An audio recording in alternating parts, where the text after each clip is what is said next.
Hello everybody and welcome back to the Tanso Racing Group as the GR86 UK Cup continues here live on the JP YouTube channel as always. It's myself, Ian Lyrian, Team Pickles along with you here for this round of the championship, and after a fantastic opener at Brands Hatch, we've come now to Donington Park, the national layout, which is just over 75 seconds in lap time in these cars. They rip round here very, very quickly indeed, and we are looking forward to another two great races tonight. It was good to be back with you for this round of the championship again. I had a lot of fun last week at Brands Hatch, I've got to say. The all new full reverse grid for this series, for race 2, I think adds a lot to the excitement of this series, and I'm hoping that we're going to get some similar excitement to what we had at Brands Hatch here tonight.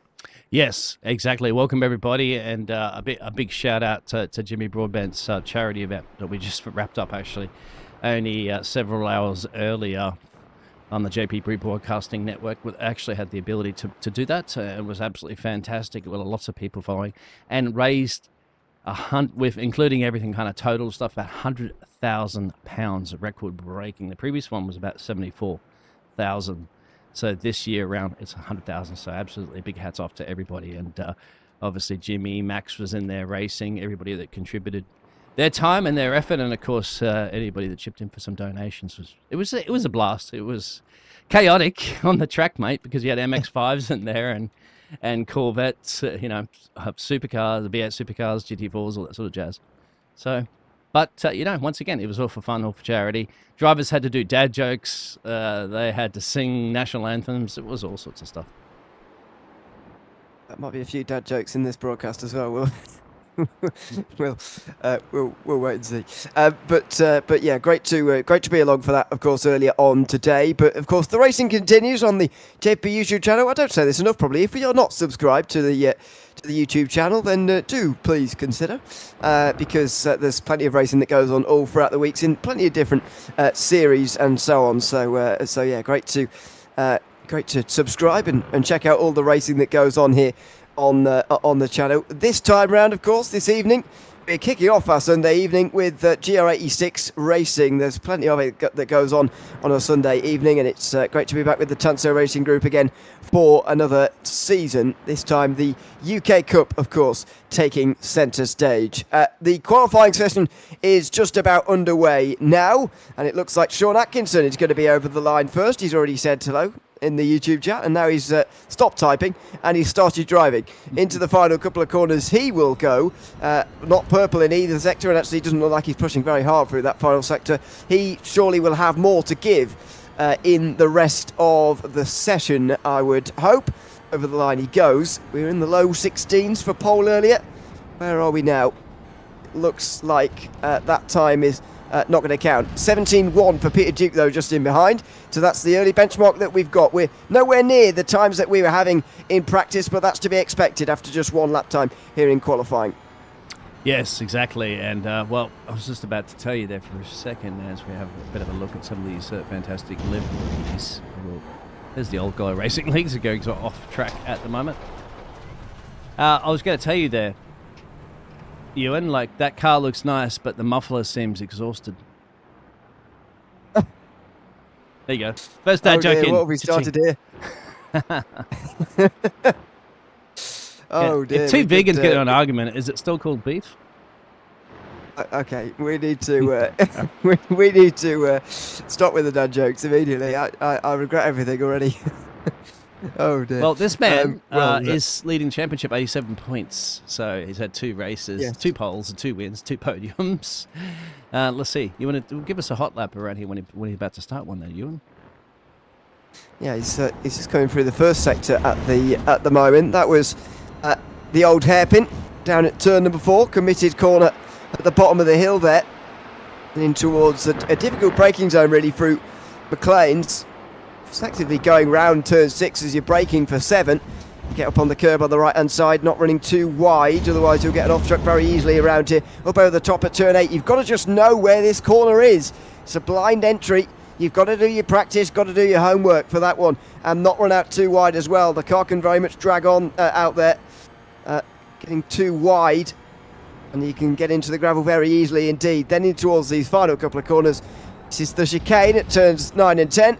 up over the curb, leaping over the curbs. That's exactly how you have to take it through that final chicane. And over the line, Scott McFall is going to go. That should be to the top. Should be our first 16, and it is indeed 16.4 from him so far. As you mentioned, he is top of the tree as things stand with 2 podiums last week. He's got 18 points more than anybody else, but there's still a long way to go in this championship. There's 7 rounds taking us all the way until the 15th of December. So he's out in front for the moment, but a long way to go. And there is the schedule on the right hand side. Yeah, of course, we got Alton Park next, Snittleton, and then Knock Hill, the Silverstone National, and Catwell Park. I'm not sure but I hope I have all these tracks. If I don't, I'll definitely make sure that we get them. But you know everything about that, Ewan. You've been around the block a few times, even though you're a lot younger than me, but you certainly know your motor racing. Well, in the UK, I'd know the tracks. I'd hope since I live here. But yeah, it's Alton Park next week without the Britain chicane. It says there, so that means that one of the chicanes on the back straight will be missing. Instead of doing what lower powered series normally do around that circuit, which is actually either take their hairpin before they go for the fast left-hander at turn 4, or indeed just turning right at Cascades instead of going left. So we're going for the full layout by the sounds of that, just without the Britain chicane on that occasion next week. And of course, Catwell Park is one of the new circuits to iRacing, or one of the newer circuits in iRacing. So that is good that we've got that on the calendar, and it is a final round. There's not going to be very many drivers who are too experienced around that circuit, I don't think, by the time we get there. So that could be a very difficult race indeed. Open qualifying, of course, in these sessions, and you can see now more pronounced here at this circuit than it was last week at Brands Hatch, because it's a slightly shorter circuit. The traffic is quite thick around Donington National. Double slipstream here as we ride on board in the final couple of corners. You need to find a bit of free track space, but also in the same way, you might want to find someone to slipstream off of and just help you along a little bit in qualifying. It's almost like NASCAR super speedways, isn't it? When you've got, or IndyCar, and you've got to get that slipstream to give you that little bit of extra boost. Once again, as you said, it is very beneficial if you can stay within that magic zone of the car up a road. Of course, you don't want to end up following them as a racing line, because they end up making a mistake, you make a mistake. Yeah, not ideal. As you follow just out of the old hairpin here. I think this is a bit too close, to be honest, to be behind someone in towards McLean's.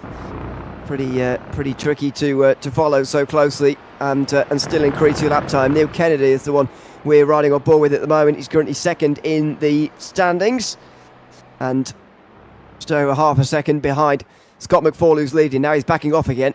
Is he just falling into the clutches of someone right behind him here? Might well be. It's so busy in the field. At the moment, we have 31 drivers on the circuit. That is the biggest entry of the season so far. There was only 29 last week at Brands Hatch. Of course, later on as well, do stay with us, because we'll be having the random draw. If indeed these drivers get to the end of both races, or whoever indeed gets to the end of both races, they will be entered into a random draw for some track art of the Donington Park circuit, provided by Mark Brown, of course. So stay tuned for that, and a little incentive for everyone to get to the end of the race as we have a look inboard here with is this Scott Brown, me, in ninth place. He's got quite suit and helmet going on there. It's always funny, see if you can take that man seriously. Of course, when he's racing, this helmet will just throw you off. You can't quite see him, of course, in your rearview mirror. If you are staring that much in your rearview mirror to see that driver's helmet, then most likely you're going to miss your braking point up the road. Well, we are getting down to the business end of the qualifying. As you can see, they're relatively quite close there, Ewan. 1 second separates the top 14 drivers. Yeah, remarkable, really. Absolutely remarkable. And then Scott McFall, of course, he's half a second quicker than everybody else on the track. So it's like he's one class and everybody else is in a completely different class. Yeah, exactly. The gap from Neil Kennedy back to Sean Atkinson in 24th, 1 second, just less than 1 second in this session. Really remarkable. Bradley Lovings isn't going faster in the final couple of sectors at the moment. Can he improve at all? Well, not really. Forster does, though. He, of course, won last week. Oh, and off the road goes Scott Brown in the wall. Oh dear. I think he's worth to end his qualifying session in style. Let's have a look at Mickey Doolin. He makes his way up currently to P13. Now you can see on the ticker down the bottom there that the drivers aren't really gaining too much of a personal best. Peter Duke is, maybe, as he crosses the line. Will he improve? Currently in P6, remains in P6. Yes, for the moment. Just 4.5 minutes to go. There's still time for an outlap and a proper lap here to end the session. There is still time left on the board. On board with Peter Duke we go. Down the hill here. Looks like he's just giving himself a bit of space, to be honest, opening up a bit of a gap. And that means the lap's not going to count anyway as he runs a bit wide through the old hairpin. That's going to be a difficulty throughout this qualifying session. But what a busy racetrack we have here today. The GR86 UK Cup here from the Tanso Racing Group is so well attended this season. Fantastic to have these opening couple of rounds so busy. This is going to be a really busy opening race. Never mind when we reverse the grid and go racing for a second time for 25 minutes as well. It's going to be very busy indeed as we have a look at the back. That's Scott Bell, who I don't think has really set a representative time just yet. Oh, he's lifted off. I was wondering he got the fastest middle sector there, and as you can see, but that's because he hasn't set a time yet. So anything's going to be quicker than 0. Same with this man, John Johnson. He needs to get a time on the board. Actually, he did, so my apologies. More of a competitive one, you would hope. There's 2.5 seconds off the pace. Scott Bell just lifted off there. Maybe just that one flying lap in. And of course, hello everybody. Make sure you give us a thumbs up. And if you haven't subscribed, you've got to be missing all that fantastic racing action that we have here on the JP Broadcasting Network. Yes, especially on Sunday night. There's plenty to be getting on with.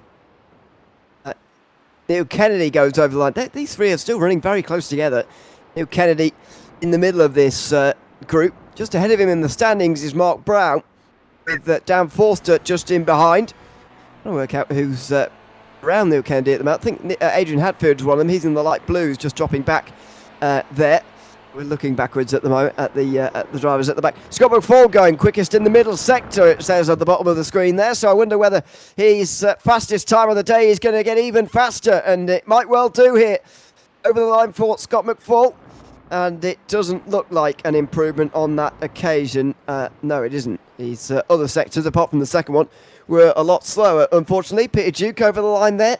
He's 6th. Does that give him an improvement? No. 17.3 by the looks of things for him. Nobody really improving. People seem to be hitting their limit now in this qualifying session. Just wondering how the weather situation is. 19 degrees track temperature. That's 19 degrees track temperature Celsius. Partly cloudy. How's that wind direction? It won't affect these cars too much, should it, Ewing? That 2 mile per hour wind would absolutely have zero effect on these 86s. Oh, that's just into the kitty litter. Not ideal. No, you wouldn't think so about the wind, and the track temperatures are very ideal as well in the high teens Celsius. So that's good news for everybody. It's probably because, partly at least, it's so early in the morning.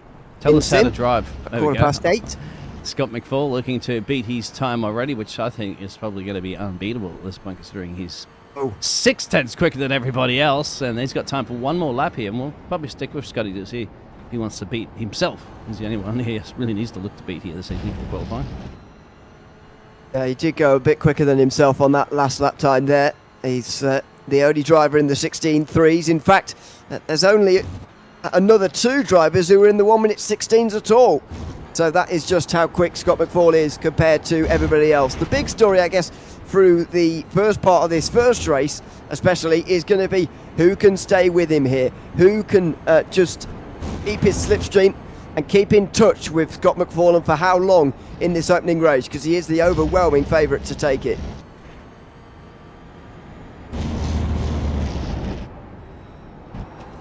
So, over the top of the hill here at turn number 8 they go. Line crest and hitting the apex.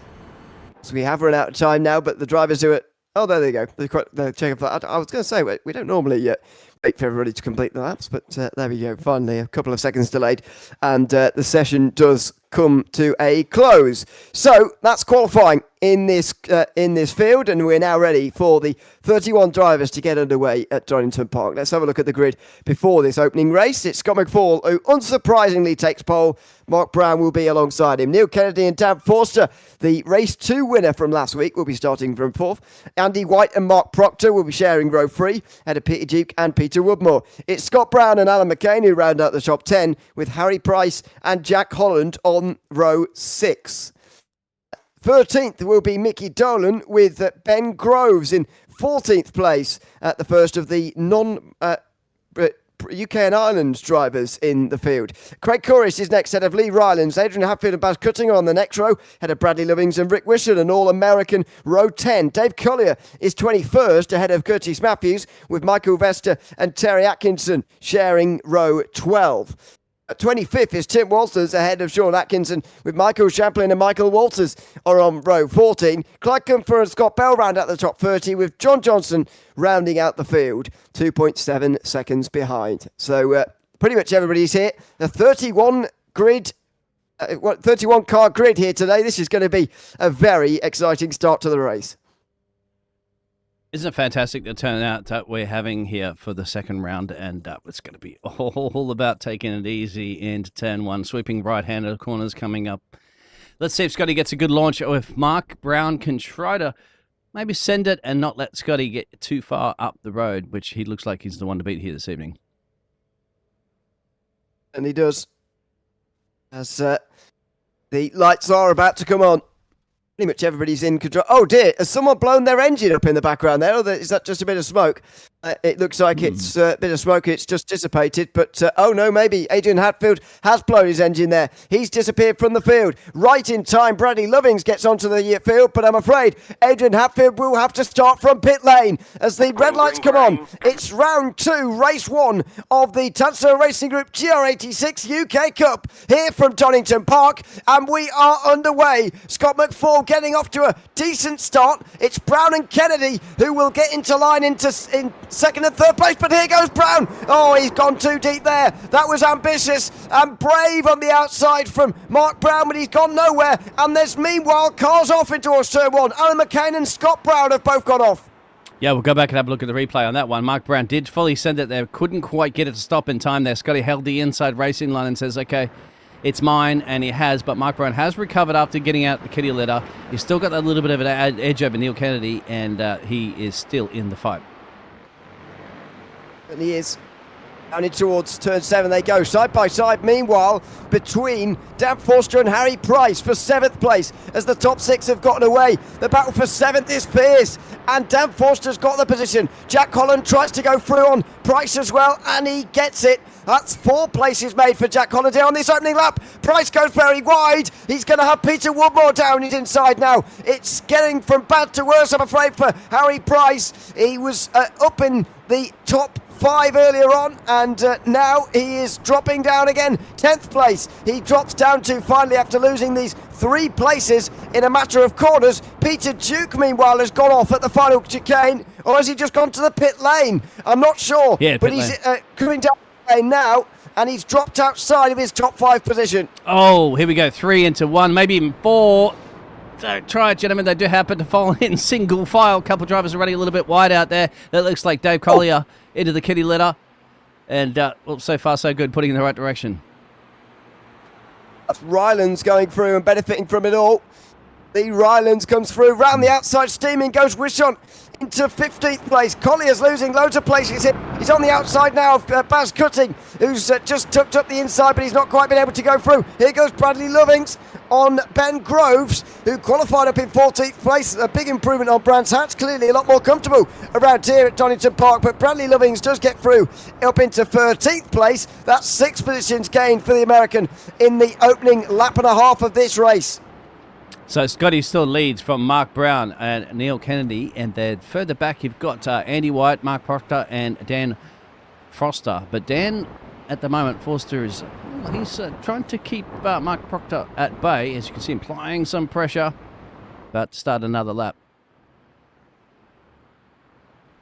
For the line they go. More stops in the background. Craig Corish is in. This is quite puzzling. I don't know what's going on at the moment, to be honest with you. Peter Duke's still in pit lane, by the way. Adrian Hadfield is as well. Don't forget, damage is on now in the Tanso Racing Group GR86 series, so got to be wary of that. In years gone past, in seasons gone past, you could previously get damage and get away with it, but not anymore. Jack Holland, meanwhile, side by side with Peter Woodmore, and Holland is back into 8th place again. Ahead of, Woodmore's back ahead of Holland. So the other way round, Woodmore up to 7th and Holland down to 8th. Price gains and suddenly gets onto the back of Jack Holland, who overtook him just a couple of laps ago. Switch around team orders, perhaps, so that they can try to protect themselves from Harry Price at the moment to get on if they feel that the driver's quicker. Pete Woodmore's a bit quicker than Jack Holland from the ITZ Racing team. Neil Kennedy just put the fastest lap in on the previous one. He's currently running in P3. Where we go, switcheroo with these drivers again. Are there any team orders? Multi-21, or in this case it would be Multi-78? No. And Woodmore holds on for the moment. This is the group for 6th place. It's a group for first going on at the moment with the top 5. And there's this group. Oh, and it's carnage back here. Wishon has gone for a big spin and hits the wall. Rick Wishon. He's done some damage there, I'm afraid, and we've got 3 wide as a result of the scattering afterwards. Going backwards very quickly is Ben Groves in 19th place. He might have been involved. Steaming down the inside, there goes Terry Atkinson. He gets through, although here comes Curtis Matthews on the other side. He's coming up now on the just left-hand side of the picture in the blue. Can he get himself alongside? Doesn't quite look like it. Terry Atkinson should and be in 16th place, and indeed he is in 16th place again. Although there's 3 wide, there's big contact. Oh, Matthews, Vester and Groves all end up in the gravel. I thought something was going to happen there. Wow, wow, wow. That's one where the replay, and you're going to see it here. The Groves on the right-hand side here in the white and gold, I think, goes for a move that wasn't really going to happen there. I'm afraid they all end up making contact, and as I say, damage is on. That will affect them all now. Yeah, some of these drivers are really, as Michael Chaplin going right off there. He could have some damage straight over the DRS foam indicator board.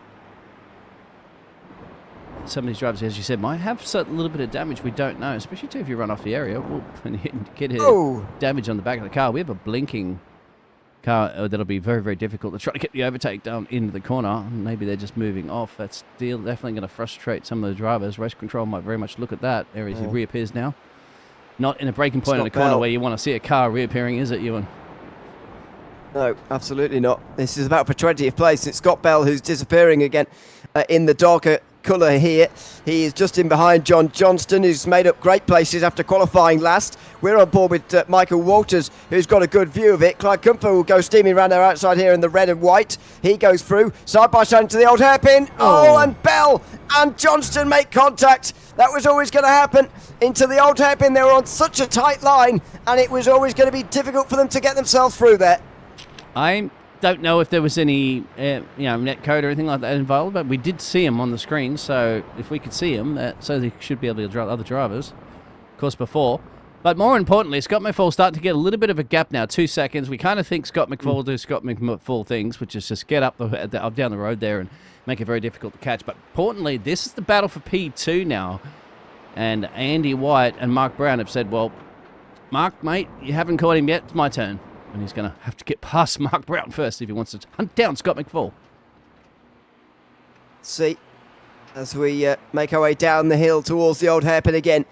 It's the scrap for second place that I think these guards will have accepted from quite early on. This is what they might well have spent most of the race doing, to be honest. They maybe didn't have too big a designs on the race win because they knew it was going to be difficult to overhaul Scott McFall. Mark Brown was in prime position to do so, of course. He started second, but even he couldn't stay with McFall at the front of the field, and so now his focus turns behind him. Andy White, who is just in the next car. Then it's Neil Kennedy. Then it's Mark Proctor in this 4-car train for second place. Yet to fully ignite just yet, but you can tell it's about to. We're over a third distance now through this opening race of the day. You can see on your timing tower these gaggle of cars from P2 down are all fighting for that P2 position, just as you had mentioned. Then you've got a gap to P6, and then there and behind Dan Foster, sorry, you got that gaggle. You see on your top pictures at the moment, so that's the second battle that's happening. I wanted to just quickly go back and have a look at what happened at the very, very start, really. Well, we have a little bit of a break in this one. That was Bradley. It was a car ahead of it, wasn't it, on the grid there that blew up. Can't quite get a replay of that one, unfortunately, Ewan, because the car disappeared before the race start could trigger the event, and this was Peter Duke at the start of the race. Oh, yeah, a little loosey-goosey, wasn't it, coming out of the... straight into the pit lane entrance, conveniently, as we go back to live pictures. And he has since re-emerged as Peter Duke. He is still 29th, still running, but he is over a lap down after 1 minute and 17 in the pit lane. Here goes Baz Cutting, looking for a move on Collier and Atkinson. Sean Atkinson, that is. This is the battle for 13th position. By the way, Adrian Hatfield is still getting those repairs done. I mentioned that he had his engine blow up on the grid. Well, that's not been rectified. Ben Grove is now in the pit lane as well, and still there after nearly a minute. We've seen fast repairs taken for Rick Rishon and Curtis Matthews after their tangle at the old hairpin, and Craig Corish has also been in pit lane as well. So plenty of drivers who have stopped so far, I'm afraid. 25 of the 31 starters have been able to stay out of pit lane, though, which is good.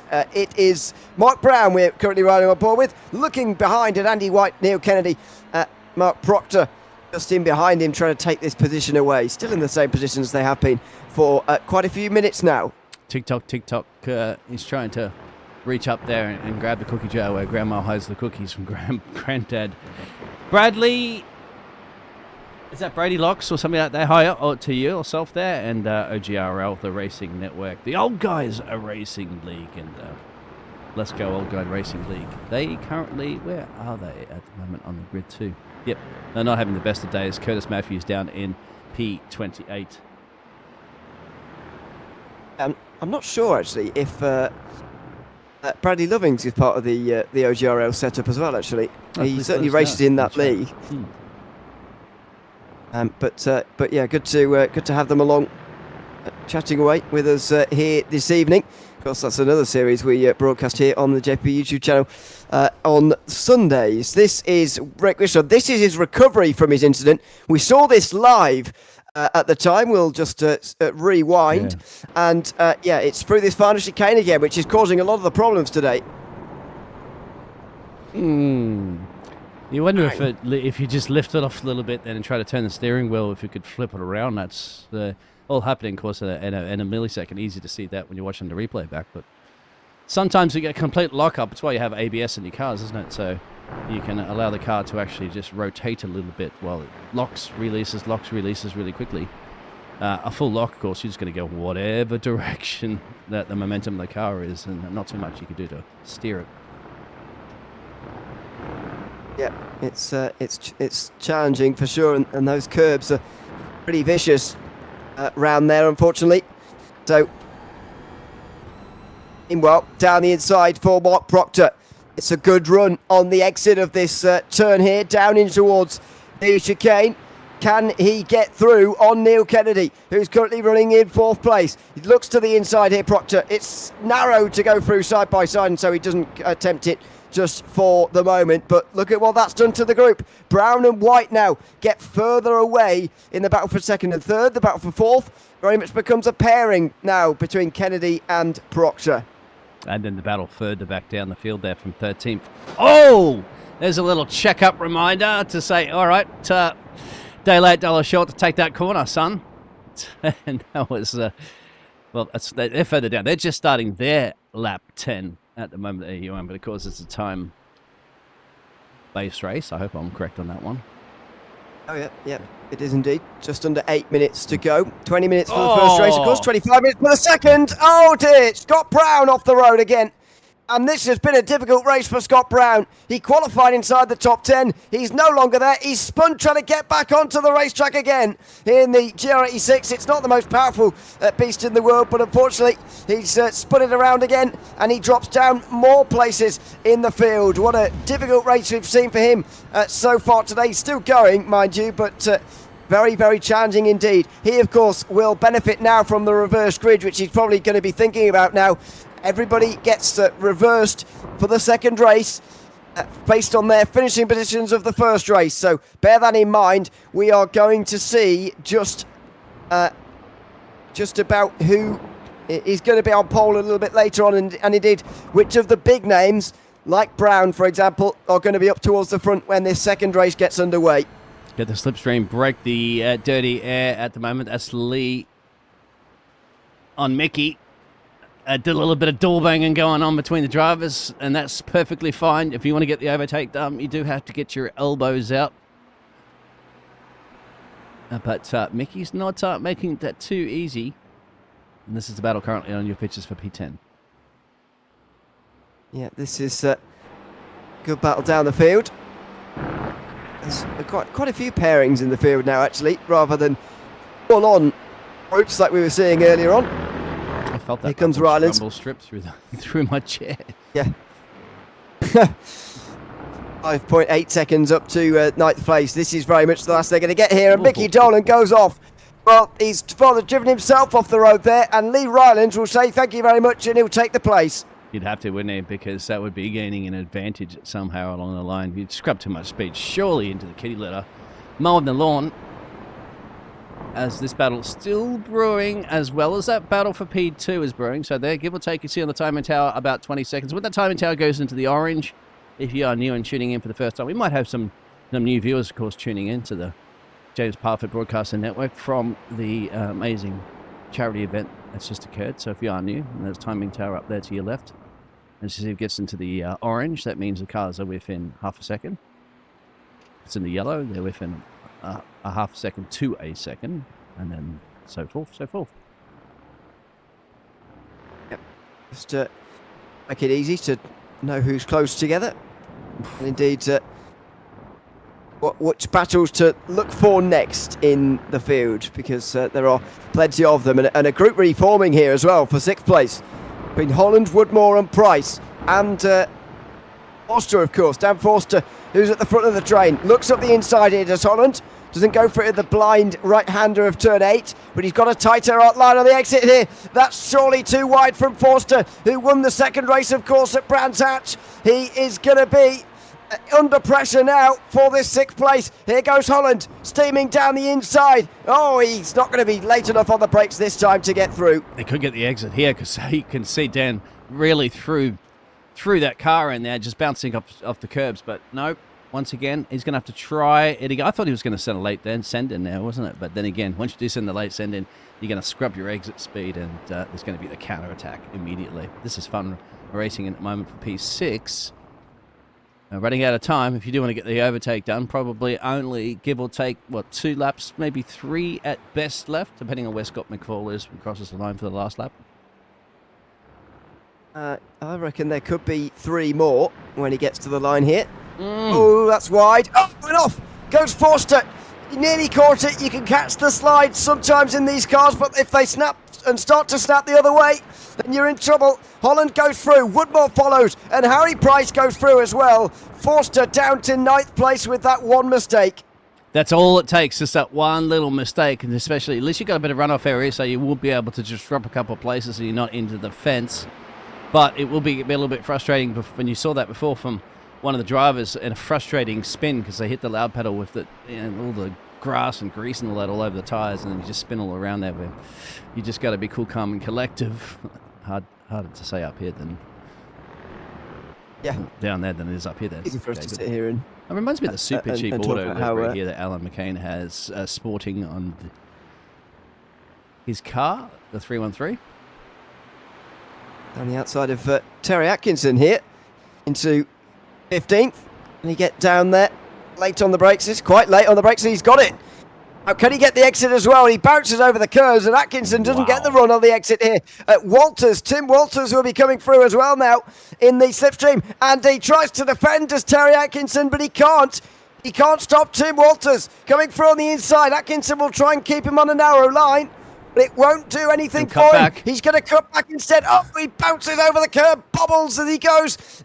Can he get through here on the inside line? Side by side they go down the hill. Absolutely door to door. Atkinson versus Walters. Oh, and a bit wide from Atkinson. He just caught the grass slightly. And Walters goes through into 16th.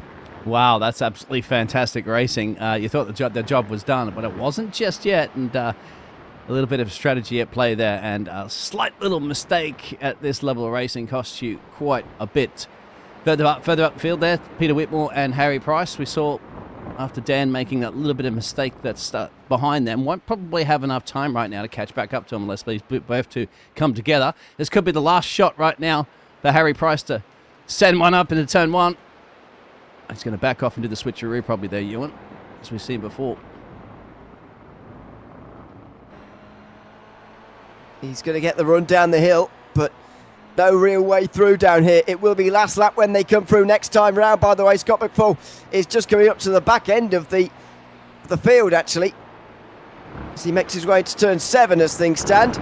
He will be taking the white flag next time around. Can Price get through in the meantime? Forster wants to gain some of these places back as well, of course. Already we've seen Holland get away with 6th place, so after taking that advantage with Forster going off the road, Holland gets clear and starts to move away from this battle for 7th position. We go back up to the battle for 2nd. Brown versus White has been going on for some time, and Mark Brown still hanging on to 2nd place, which of course is where he qualified. Scotty will be crossing the line now to start the final lap of this one. These drivers will be aware. Andy White will be aware. Mark Brown will be aware that, as you can see then, they can still see Scotty, which is quite amazing. But I'm sure Scotty's going to try to handle that. Of course, reverse grid will have to make his way back up through the field, which he has done before. But now, I don't know if Andy White's close enough there, Ewan, to be able to mount an attack here and settle in perhaps for that P3 position, which is nothing wrong but a nice podium. Let's see. White closes down the hill. It's right up underneath Brown. A little bit wide into the grass and so on. Get into the slipstream here and we'll close in on Brown. Up the hill they go into turn 7. Wipers going. Wipes away all the load of dirt that there is on this windscreen at the moment. You can see it off to the sides. Can he find a way through into this chicane? It's going to have to be there. There's no other place to do it now. He's running out of places, and he's not got the run either. It looks like Mark Brown's going to hang on. Meanwhile, Scott McFall is going to win the race. Another race win for him. He took 14 in the last series, the TVG TO86 series. This time round, it's 2 out of 3 for Scott McFall, who wins race 1 here at Donington Park. A fantastic start to the UK Cup for him, finishing ahead of Mark Brown and Andy White. A great drive from Scott McFall again in the opening race of the evening. There's Mark Proctor, Jack Holland, Peter Woodmore, Harry Price, Dan Forster. Lee will round out your top 10 now. He crosses the line there just ahead of Mickey Doolan. So absolutely fantastic. We did have a couple of drivers that didn't. I mean, John Johnson back in P20, he gained 11 places. Sean Atkinson gained 13 places, finished in P13. Lucky for some. Certainly, Peter Duke, unfortunately, dropped 20 places to P27. We'll get those results up in a second. We're still waiting for the remainder of this pretty strong field of 30 that started this race anyway. Adrian Hatfield did not start. We're not 100% sure. Maybe somebody let us know out in the chat, including maybe Adrian. Strong field for race 2. And whilst we're just waiting for the rest of those cars to cross the line there, Ewan, that's that schedule, my friend. We are here on the 10th of November. Well, you're on the 10th of November. It's the 11th in Australia. Yeah, indeed. We are here every week until 15th of December, of course, where we will be ending our season at Cabwell Park here in the UK Cup. So make sure you tune in on the JP YouTube channel for that. All of the drivers are over the line, though. Only Groves and Hadfield don't finish. And so we can now bring up the results after 20 minutes of racing. Scott McFall wins race 1 here at Donington Park ahead of Mark Brown, with Andy White finishing in 3rd place. Neil Kennedy is 4th ahead of Mark Proctor, who rounds out the top 5. He held off Jack Holland's late charge. Peter Woodmore finished in 7th place ahead of Harry Price. Just a few tenths further back. Dan Forster's mistake, of course, dropped him to 9th. Lee Rylands would hang on to a top 10 ahead of Mickey Dolan in 11th. Bradley Lovings was 12th ahead of Sean Atkinson, just over half a minute back from the race leader. Baz Cutting and Alan McCain round out the top 15. Tim Walters 16th ahead of Terry Atkinson and Dave Collier. They were 17th and 18th. At 19th was Craig Courish ahead of John Johnston, who recovered from the back of the field to finish 20th. Michael Vester finished 21st, and just over a minute back was Michael Chaplin in 22nd. Scott Brown was next after that late issue in towards turn number 1, who have a good starting position and a great chance to win race 2, as Michael Walters and Clyde Comfort round out the top 25. Rick Wishon's hit on the wall at the final chicane dropped him to 26th. Peter Duke and Curtis Matthews and Scott Bell all went one lap down. Ben Groves and Adrian Hadfield did not finish and retired after their problems. Hadfield, of course, blowing the engine, I believe, on the front straight to start off this race. So, slightly bizarre on that one, but there you go. Yeah, and you've done we both done a lot of broadcasting, commentating for races in some time, and I've not seen that very often. I've seen drivers obviously stall there, or something in their equipment hasn't functioned and they're just completely stationary there, which is very, very dangerous. As you know, everybody's going to turn up into a pile-up, depending on where you are in the field. I do apologize. I realized I had the engine sound turned down. That's the reason why I could hear the rumble strips and stuff really loud, Ewan, and not the rest of it, because of the charity event before. I had to turn the engines down so I could hear more of the race control with their funny, hilarious puns and all that sort of jazz that was going on. I don't know if you ever saw. Did you see Jimmy Broadbent's after the before and after? What happened to him? I did see that. Yes, he got his hair chest removed, torn out. He got elbow, leg hair. His hair got dyed pink. He got his beard cut into like a mutton chops, like a Hulk Hogan kind of style there, which was also colored pink. He had to do a lap with the beer goggles on. He had to eat one of those ridiculously hot chips. If anybody knows what they are out there, but they have a warning, a super warning to them. And I don't know, a certain ridiculous levels of heat that are into them. And he had to bite into one of them and then have like 10 glasses of water after that. That'd take your breath away. I saw the picture and thought, well, I can only presume it's gone well in that case. So there you go. Yes, before we get into race 2, and we are getting there at the moment, by the way, we're just in the warm-up session at the moment. That's why we're chatting away. Just want to thank the partners, of course, that make these broadcasts possible here at the Tanso Racing Group GR86 UK Cup on the JPB YouTube channel. Techsport Racing, of course, are bringing this round to you alongside others. Their Facebook and Instagram are in our YouTube description. TS Livery Designs and their Facebook are also in the description. Discount Tyre, who've joined us for the UK Cup here at the end of 2024. Their Facebook in the YouTube channel, alongside Blue Angel Kennels and also OMP Racing, who have joined us here in the Facebook. Their Facebook links, I should say, are in the YouTube description as well. And Conspit, too, who have joined us. A reminder, and John Johnston had to remind me after the previous round, that they have donated a sim dash worth nearly £300 for a raffle. Each driver must have completed both of the races in 6 of the 7 rounds this season to be entered into that one. So a big thanks to Conspit for donating that worth nearly £300. Of course, you can visit them at conspit.com. And one of the lucky drivers who have been here for both races in 6 of the 7 rounds this season will be entered into that raffle with a chance to win. Of course, our raffle for the Track art is coming up a little bit later on for all of those who have completed both races here tonight. A chance to win some Donington Park track art, since that's where we are here for round number 2, and I'll be doing the random draw after this race. It was Peter Duke, of course, who won last week at Brands Hatch. Just as I say that, the warm-up session is coming to a close. Only 3 drivers bothered to go out there. Dan Forster, Mickey Dolan and Clyde Comfort. Everyone else thought, well, I better just take this little bit of time to have a bit of a rest. And that's probably a good idea, because what you're about to see in the next 25 minutes is going to be anything other than restful, I would say, based on what we saw in Brands Hatch. Let's have a look at the starting grid. Of course, a full reverse of the race 1 finish. Adrian Hatfield, whose engine blew up on the start, will be first, and Ben Groves, who didn't finish either. Scott Bell and Curtis Matthews will be on row 2 ahead of Peter Duke and Rick Wishon, who both hit the wall in their first race. Clyde Comfort and Michael Walters next, ahead of Scott Brown and Michael Champlin. Michael Vester and John Johnson share row 6 ahead of Craig Courish and Dave Collier.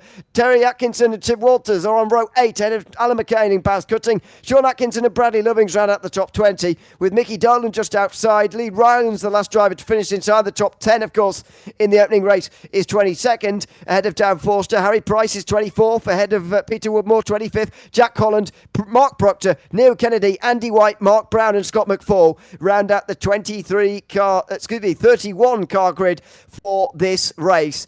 They're all set, they're all ready to go here at Donington Park. The full reverse grid race, it looks like, without Ben Groves. We'll be getting underway here now with Adrian Hadfield on the front.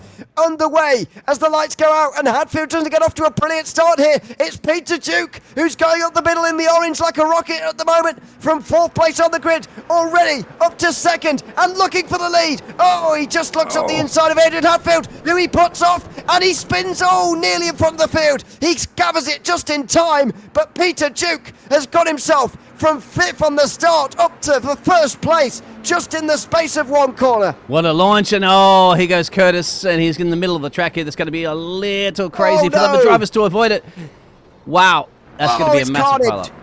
That's huge. It's going to be a huge pile-up here. Oh my goodness me. It's going to break my heart. Matthews is off down there. That's Cutting is off, is one of them. We've also got Mark Proctor involved, I think, or at least slowing down. Terry Atkinson's involved. So's John Johnson. Did Scotty get through that Michael one? Vester as well. He might have. So Scotty, who started plump last on this one because of the reverse grid, is all the way through P18. Oh no, as Adrian. Hadfield. And he clips Scott Brown, who spins around as well. He would have had a great chance to win this race, but they both spin around. Scott Brown picks himself out the wall for the 2nd time today. That might well be that. It is all gone pear-shaped currently at the moment on the first lap. They're about to start lap 2 with half a field. Some of them in pit road right now, suffering some severe damage there as, everybody was coming out there at 1,000,000 miles an hour, mate. Well, that was a very chaotic opening lap indeed. Pile up on the way down to the old hairpin. This is how it happened. Terry Atkinson arrived on the scene with Curtis Matthews already in the middle of the road here. They were all slowing down to avoid. He kept the middle of the road. Unfortunately, that's exactly where Curtis Matthews ended up. Lee Rylands got spun around there as well, by the way, in the black and white. You can see on the left-hand side. There's Matthews.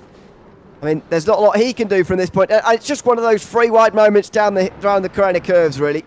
Yeah, there's exactly, you said it. There's nowhere to go. Scott Bell's Scott Bell's disappeared. So there he is. He's reappeared. I do apologise for the race start. I had selected Scott Brown, I think it was, to the camera was on, and then he just absolutely disappeared towards the end there, and it changes the camera, unfortunately. But we got it, and you saw the absolute carnage from it as well too. As Craig is going to put some pressure on Scott Bell. He's got to be careful because Scott Bell just blinked for me, and once again we saw that before. You got a car that's blinking in the corner. Good exit speed here from Craig. Whoa, he had to almost lift. I don't think he even did lift. He just kept it planted. And Scott Bell's actually moving off to the side. He may have been told from some of the other drivers that he's having a slight connection issues.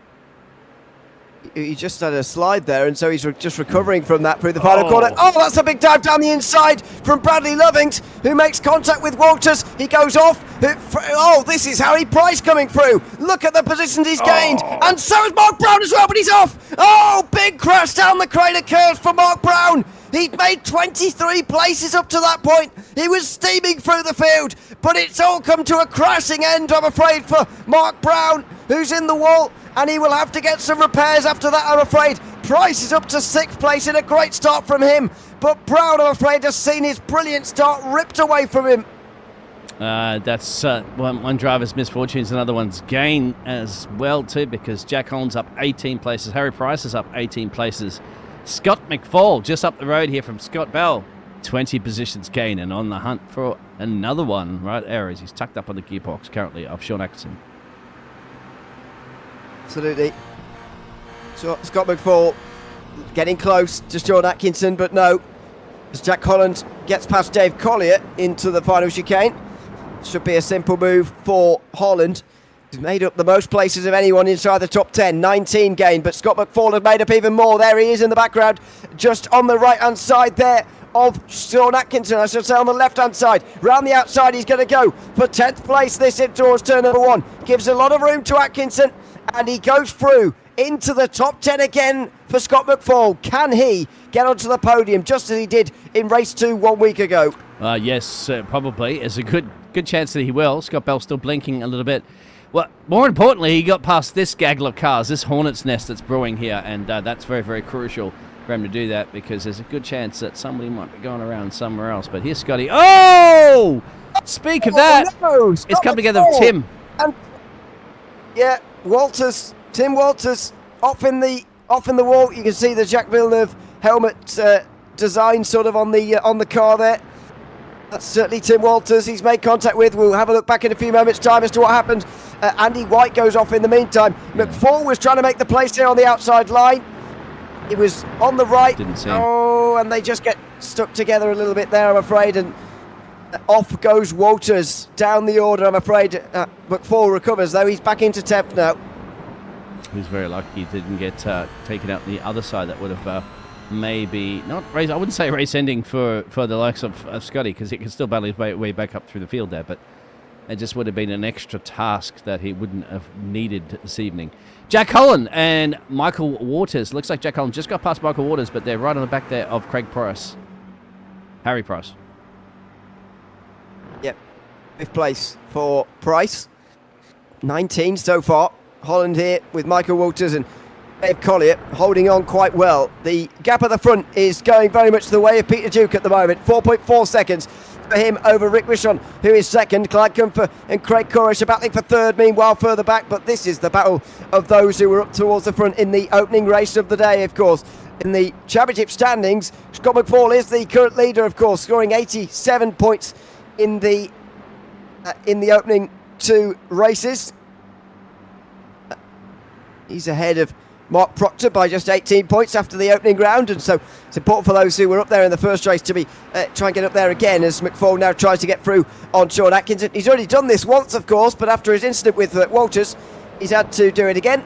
Down the inside he goes, though, and he does indeed get through into 9th place. Ooh, a little bit of pushing and nudging there from Pete Woodmore and Andy White. That's a little bit further, but here we go, up here in the business end. Harry Price looks like he's dropped it to, yes, he has dropped that place currently at the moment to Jack Holland, but they're still up 18 and 21 between them. And they've got to get a move on, because there will be the likes of these two behind them. And, of course, just a little bit further back there is Scotty, the powerhouse, the man that's just ridiculously quick. The Flying Scott. Absolutely. Oh, off there for Holland. Just ahead of Price now. But he gets back on again just in time. The old hairpin. Side by side, meanwhile, between McFall and Walters, and the two don't make contact this time round. Of course, it's Michael Walters, the other Walters, this time round, as Craig Corish gets down the inside of Clyde Comfer. That was for 3rd place, and Corish is through onto the podium now. Yeah, there must have been some bit of a mistake, as Scott Bell's still flickering for me, which is just throwing that timing board out all over the place. Harry Price still tucked up there, and David Collier, and we'll see how quickly it is. There it is. Look at the way Scotty just throws that car through there, the 371, and somehow it sticks, keeps it pointed in the right direction, and that exit speed allows him to try to steal P7 away from Dave.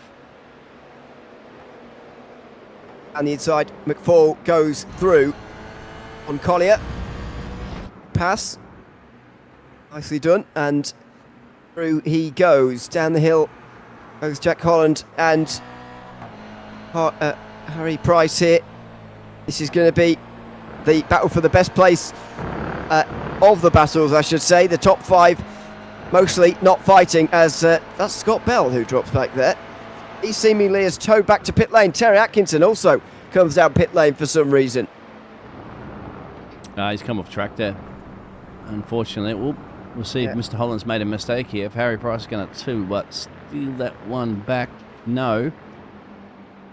Not quite yet. Let's have a look at what happened to poor Terry. This is a solo incident. That's Scott Bell. My apologies. Scott Bell's probably just a little blinking issue to bring that upper.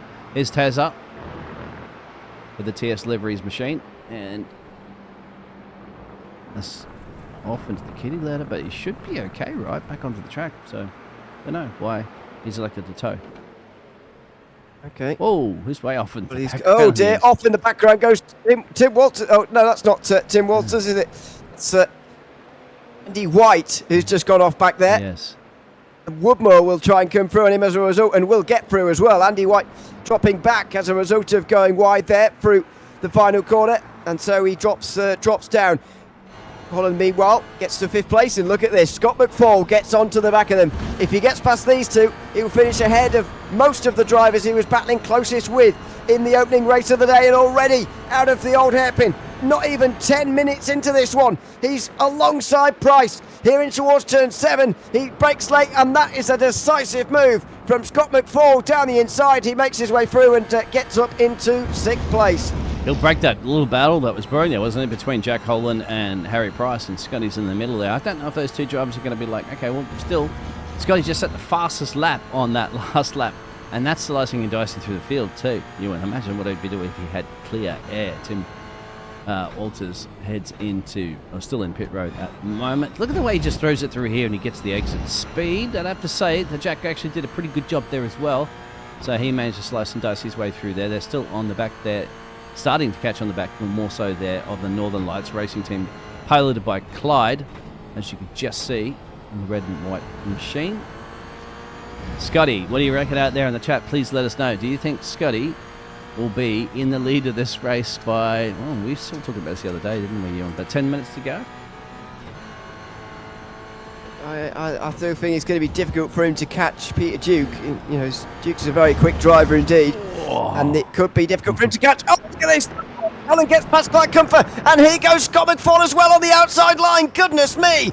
If he manages this, it's spectacular, and it looks like he's going to. It's a slowdown penalty for Jack Holland, and Scott McFall gets through on the inside up to 4th place. Remarkable driving from Scott McFall. He's 10 seconds now off the lead of Peter Duke as Price gets down the inside of Comfort as well here. Holland is going to have a chance to come back at Price, who overtook him, of course, out of the old hairpin a few moments ago.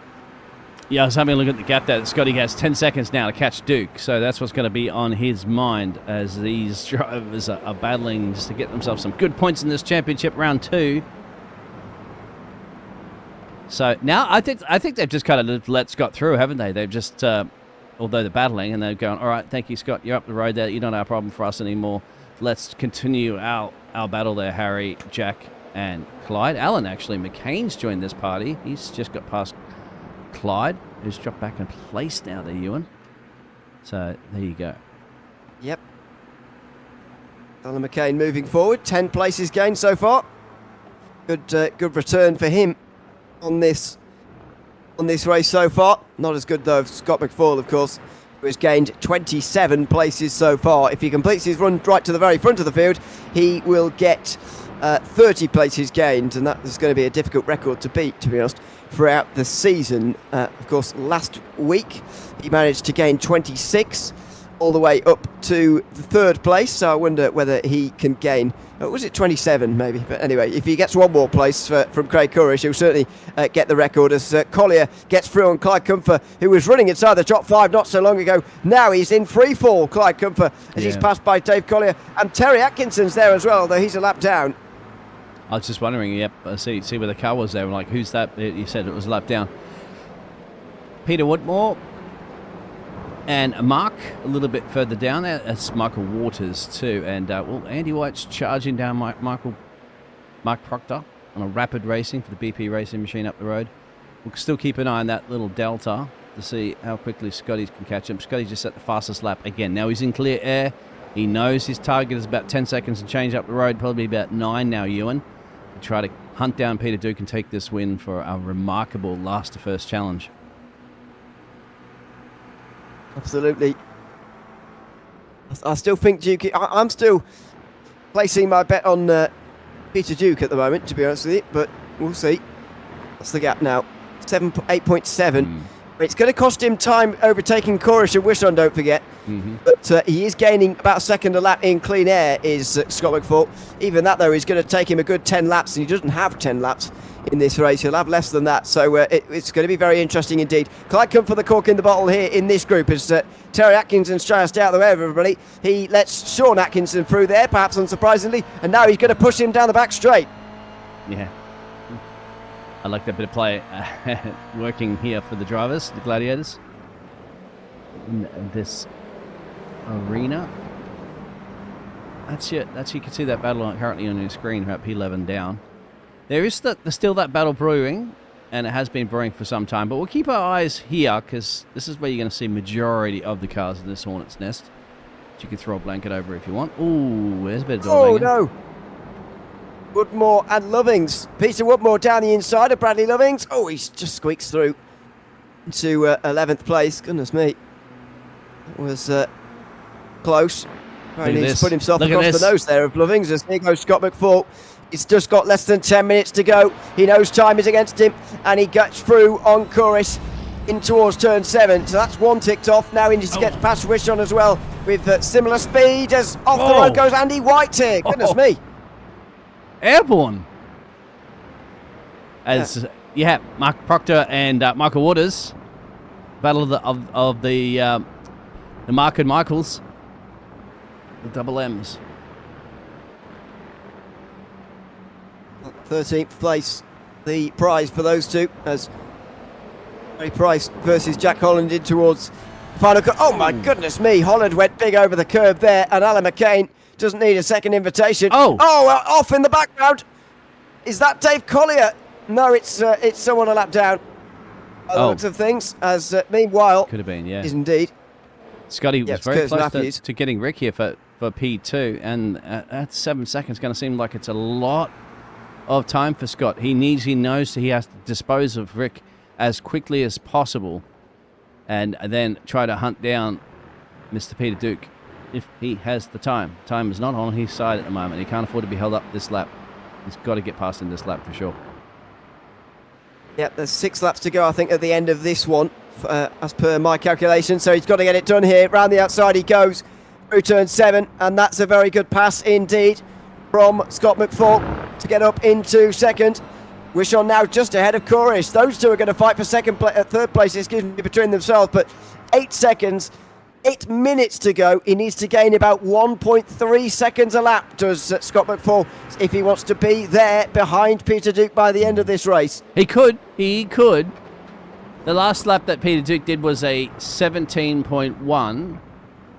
Scott can do 16s, low 16s in clear air. So that is what he needs to be doing. Every single quick low 16 lap right now, and hope that Peter Duke doesn't pick up pace. Peter Duke also could have just been coasting a little bit there, saving his tyres, knowing he'll have to defend Scott McFall at the end of this race. Yep, McCain versus Price now. And McCain going round the outside and might well be up to 5th place here. He's going to be finding himself on the outside for the old hairpin if he's not clear by then down the corner's curves, and he has actually got clear by this. Not quite. Price gave it a little go, but he wasn't far enough up, and here goes Holland as well. Price has had to slow down. He's had to slow down, and I think he's cut the hairpin too much. And so Jack Holland goes back through into 6th place. Yep. You get too many of those off-track excursions, and iRacing will dictate you to a slowdown. You'll have to give up some of those positions that iRacing will think that you've gained too much of an advantage. That's just an automatic thing that comes with its stewarding system. If you are new to tuning in, drivers aren't just completely lifting off like that. They are forced to do it. This is a group for 11th place again. Sean Atkinson still hanging on at the moment.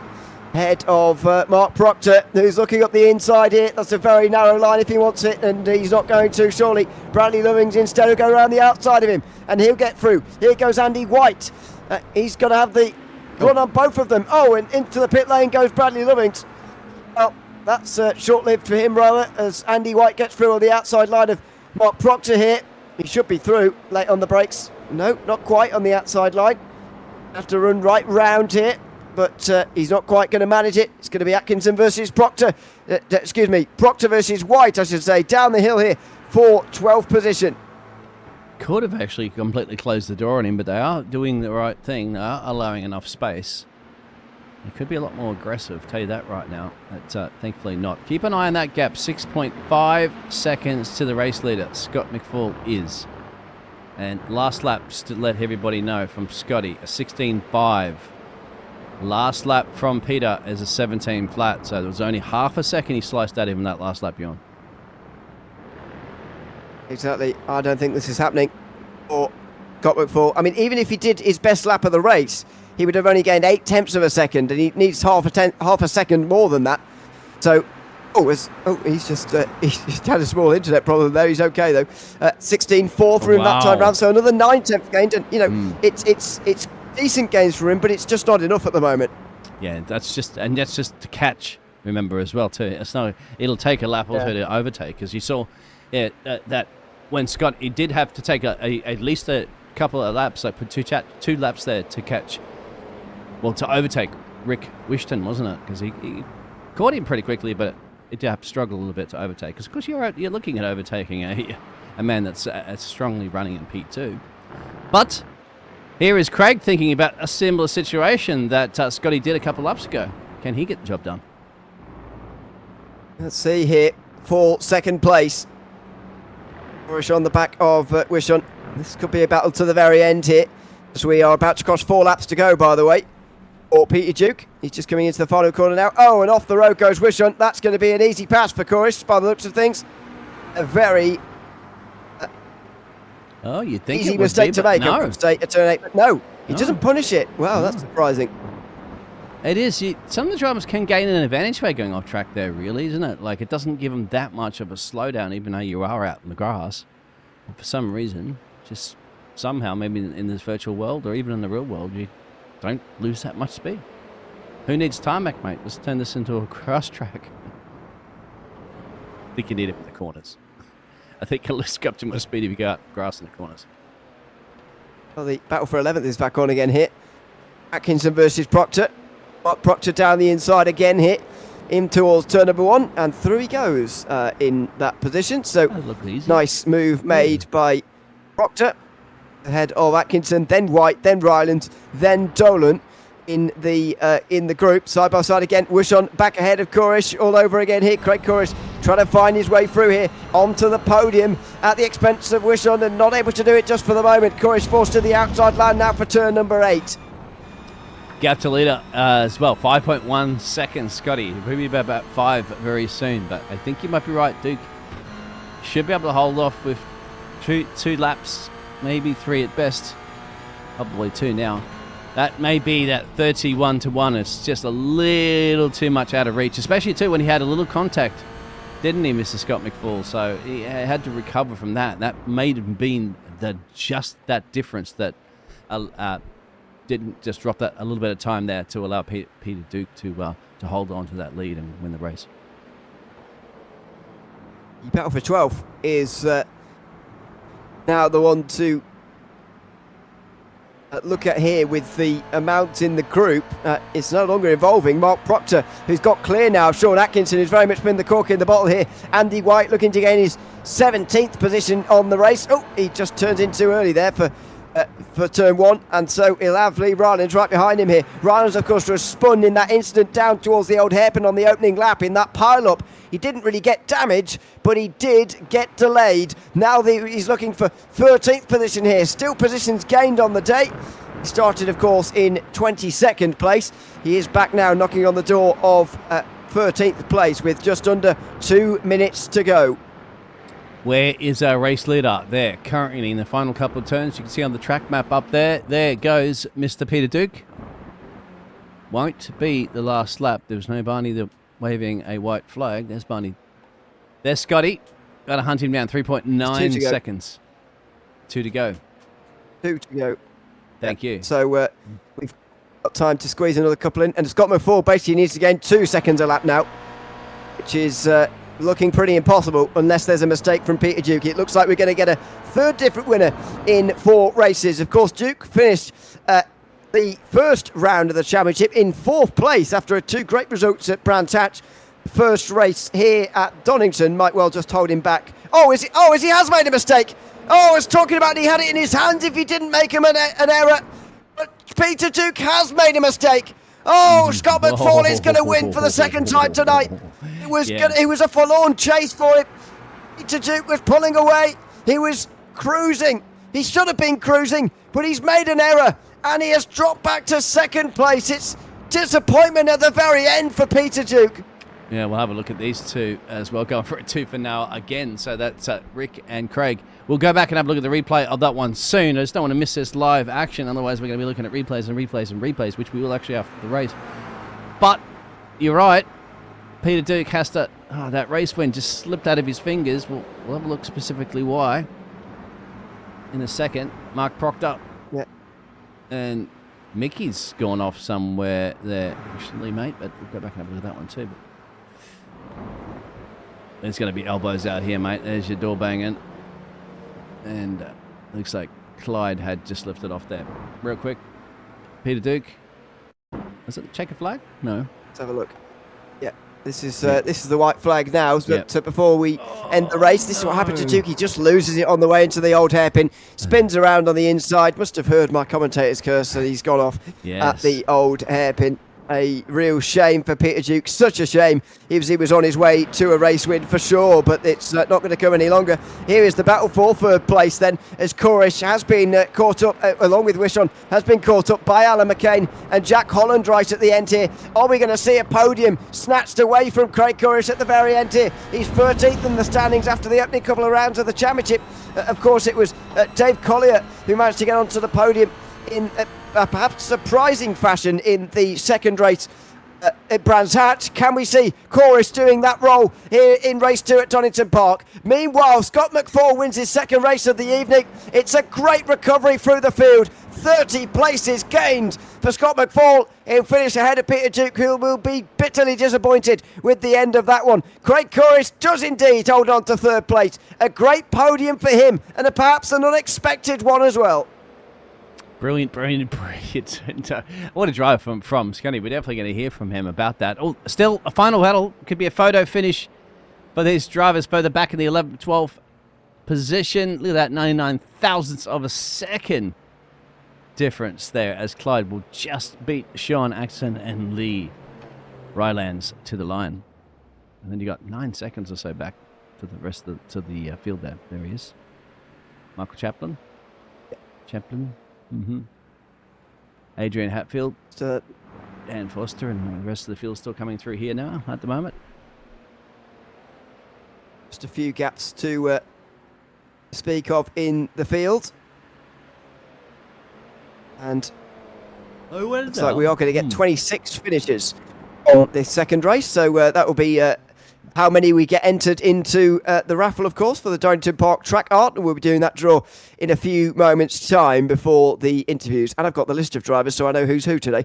And I can announce the winner to you in a few moments' time. But before that, let's have a look at the race results from race number 2 here at Donington Park. Scott McFall winning for the 2nd time here tonight and the 3rd time this season already in the UK Cup, ahead of Peter Duke with that late mistake. Craig Corish hangs on from Alan McCain, Rick Russell and Jack Holland for a podium, with Harry Price even catching up towards the end as well. Dave Collier, Peter Woodmore and Mark Proctor round out the top 10, with Clyde Comfer dropping outside of that top 10 in the end. Sean Atkinson held off that big group, of course, in 12th place and actually distanced them at the end. Michael Walters finished 13th, and Michael Chaplin and Adrian Hatfield, who came from the back of the field, of course, in the opening race. He started this one from the front, though, and spun around, finished 15th in the end. Dan Forster, race 2 winner last week, finished 16th this week in race 2, ahead of Michael Sylvester and Mickey Dolan, who finished 17th and 18th. Just over a minute back were Lee Rylands and Mark Brown. 1 lap down was Andy White in the end, with Baz Cutting, Neil Kennedy, Tim Walters, John Johnson, Terry Atkinson. Curtis Matthews finished 2 laps down, but he did trundle across the line at the very end. Bradley Lovings finished 3 laps down with Scott Bell, Scott Brown and Ben Groves many laps down in the end. So that is it for the Tanso Racing Group UK Cup here from the Donington Park circuit. This has been round number 2, of course, of the series, and we'll be back next week once again with Oulton Park.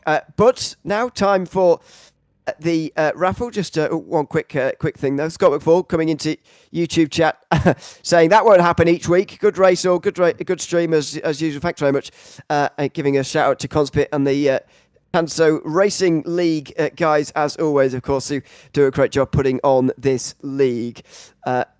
Speaking of sponsors and all of these kind of things, it's time for the raffle. See who's going to win the track art of Donington Park here for this round of the championship. Don't forget that to be entered into this, you have to complete both rounds and races of the round to be entered into the so I think we've got 26 or 27 get to the end of both races here tonight. So that's how many will get entered into the raffle here on this occasion. I'm just doing the draw now, and I'm not selecting a random number like John Johnson told me to. I'm doing it randomly because otherwise I feel like it's slightly weird. So I'm just randomly generated the number now, and I will tell you who has won in a couple of moments' time. The number selected, number 34, that is Alan McCain, who finishes in 4th place in race 2 here tonight. And Alan McCain has indeed won the raffle for the track art for Donington Park for this round of the championship. So congratulations to him, and make sure you message John to sort that out. Let's dive into the driver interviews then, shall we? With Mark Brown waiting for us. We'll drag him in and have a bit of a chat. Welcome in, Mark. Good to have you with us. Finishing down in 20th place in this second race, but happier times in the first race. I think it's fair to say finishing on the podium, so we'll deal with that one first. Tell us a little bit about the battle between yourself and Andy White there for second place that went on for 20 minutes, it felt like, in that first race. Yeah, I don't know what lap I was there. I got a slow down there, so I lost Scott McFall. So unfortunate that I seemed to sort of be matching his pace. But yeah, it was kind of unfortunate now. But other than that, there, like, it was just trying to keep enough of a gap ahead of Andy that doesn't get slipstreamed down the back straight. But yeah, it's a very hard track to try and overtake on. You just don't have enough of a straight, to try and get overtakes done. So it's pretty easy to defend, like. So it is. But yeah, first race is all right. Second race, just terrible. Not the start. Well, I got the start I wanted, like, I suppose, in the second race. But yeah, I think I made up maybe. Did I get half the field? But at the end of the first lap, I think. I was in the top. I think it's in the top 12. 15. I think you were on 27 places gained before you had the crash, actually, at the Crater Curves. Maybe 27, maybe a bit less. But yeah, it's certainly in the 20s. But we're just seeing a replay of it now on the stream. Just tell us a little bit about the crash from your perspective. What happened? Just not. I was past the car. I was past it, like, it's not that he couldn't see a car in front of him and to the side of him, and I was watching it myself there inside, and like, he turned into me. So it's just not. I suppose he's just watching. He's keeping his own line and not watching the car that's there beside him. So you have to give that bit of space, because, like, I think if you watch it back there, you can see I'm literally on as close to the grass as I can be, and from in-car, from Tim there, it's just starting to turn in, and the damage is done. So just caught the back of the car a wee bit, but easily avoidable. Just give an extra couple of inches. I was going to get past, but yeah, unfortunate, like, that race over. I think I 3-wheeled back to pits then, so I did, and I come back out again, I suppose, to try and get something out of it. But yeah, it is what it is. Another one of them days. Yeah. I can understand your frustration, certainly, looking at the incident. Is there anyone you'd like to give a shout out to before we let you go? Hi yourselves and John and all. How you doing? A great broadcast. Yeah, and for John and all the boys to put it on. Yeah, thank you very much. And we'll hopefully next week I might get a clean second race. We'll see. Yes. We will see. I mean, I would still say though, Mark, the season's going decently well for you. I've just had the championship standings come through, and you're still third. So, so there you go. It's still going okay on balance, even though there has been some hiccups along the way. Thanks very much for coming to chat to us again, and we will see you in 1 week's time at Oulton Park. Not a problem. Thank you very much. See you then. Take care. Thanks very much, Mark Brown there. Third place in the championship now after 4 races of the GR86 UK Cup here at the Tanso Racing Group. As I say, I've just had those standings come through now from John. He's already done the maths. Scott McFall, unsurprisingly, is the championship leader by 52 points now after taking the double 45 points for the win here tonight. Mark Proctor is ahead of Mark Brown in second and third. Peter Woodmore is fourth, and Jack Holland has jumped from outside the top 10 up to fifth in the standings, although it is very close and congested just outside those top 3 places. Biggles, it's been good to be alongside you for this round of the championship here at Donington Park. It's been thoroughly enjoyable. These full reverse grid races, I should say, have been revolutionary, really, and a thoroughly enjoyable one here today with some late drama as well. So unfortunate for Peter Duke, of course, but a double win for Scott McFall. Yeah, it's just he's unstoppable at this point, isn't he? If you can get past 30 cars to get yourself a race win, of course, but it probably wouldn't have got Peter Duke, but putting pressure on Peter Duke still a part of playing the mind games that happen. So thank you. Looking forward to the next round. Absolutely. We will be with you again at Donington Park in 1 week's time. About 8:30 here in the UK. We will be going live once again for the round 3 of the Tanso Racing Group GR86 UK Cup. For now, though, from myself, Ian Leary and Dave Biggles alongside me, it's goodbye from Donington Park. We'll see you in 1 week's time at Oulton Park. Goodbye for now.